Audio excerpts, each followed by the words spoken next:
Hello, I'm Michael for GameWatcher.com and welcome to our review of Warhammer 40,000 Sanctus Reach, a new turn-based strategy game set in the Warhammer 40,000 universe, developed by Straylight Entertainment and published by Slytherin. Sanctus Reach is a new turn-based strategy game that packs in the content. It has two single-player campaigns, each with over 20 missions each, which is around half an hour with each mission. On top of that, it has a skirmish mode, a map generator, and of course a multiplayer mode for longevity and replayability. Needless to say, Sanctus Reach offers plenty of content, and the core gameplay experience is set to match that because it is a fantastic core gameplay experience. It has solid turn-based strategy mechanics set within a Warhammer 40,000 IP, and the unit variety is absolutely fantastic with over 30 units for each faction. You have, your traditional Space Marines mixed in with Dreadnoughts, mixed in with Imperial Knights. On the Orc side, you have everything from weird boys to giant mechas, and there's everything that you would want from a showdown between Space Wolves and Orcs. Now, the great thing about Sanctus Reach is the fact, especially in the single player campaign, is that units will level up. So you do get attached to your units in some respect. So a level 1 unit that starts out, like say for example a Blood Core unit that is heavily focused on chainswords and bolter pistols, if you keep them alive through several missions, they will gain levels, and as they gain levels they will gain new abilities too. Now, units have both passive and active abilities, so you can end up having a pretty powerful squad of Space Marines. And before you even start any kind of battle, there is also a point selection system whereby you have a set number of points like the tabletop, and you choose units based on their value of points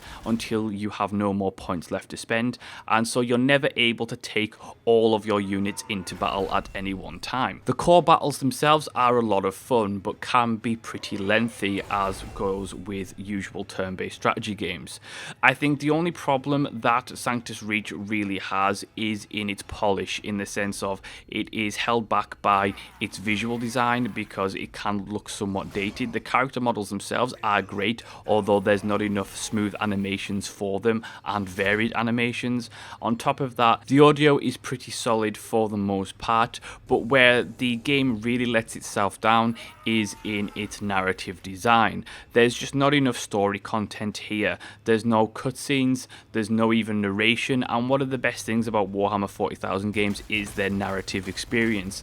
And sadly, Sanctus Reach, while it does have an overall story and has a plot that continues through the single player campaigns, sadly lets itself down by just not having enough real story plot to get into. There's no narration, there's no real cutscenes or any of that kind of thing. There's no real in-game text. It's a disappointment because it really does hold the game back in some respects. Regardless of that, however, the core gameplay experience is absolutely solid from start to finish. There are a multitude of factors involved in any given battle, such as various terrain types like rough terrain or various cover systems involved, and then you also have units themselves. Now, units themselves have strengths, they have weaknesses, like I said, they have abilities, and you have to use your tactical prowess to get round various enemies. So you're going to have a Space Marine squad, and they're going to be really effective against one type of enemy but not so effective against another type of enemy, and so it comes down to unit selection before any given battle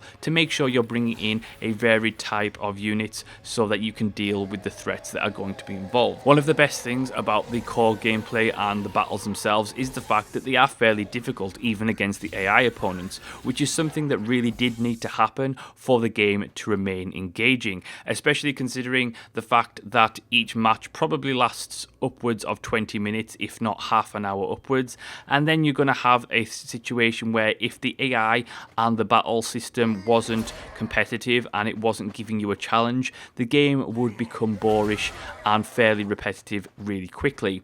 Thankfully, time just literally can fly by in Sanctus Reach, and you can play several matches and really feel engaged, really feel challenged throughout, and not realize that 3 hours has gone by. Overall, as a core gameplay experience, it's certainly worthwhile. It's a great game that, yes, is held back by a certain set of problems, mainly due to its audiovisual nature, lack of story, and of course lack of animations and that kind of thing, but its core gameplay experience, the thing that it needed to get right is absolutely solid, and for that reason it's certainly worth picking up if you are a turn-based strategy fan or a Warhammer 40,000 fan. And that's our review of Warhammer 40,000 Sanctus Reach. Thanks for watching. Head on over to GameWatcher.com for more.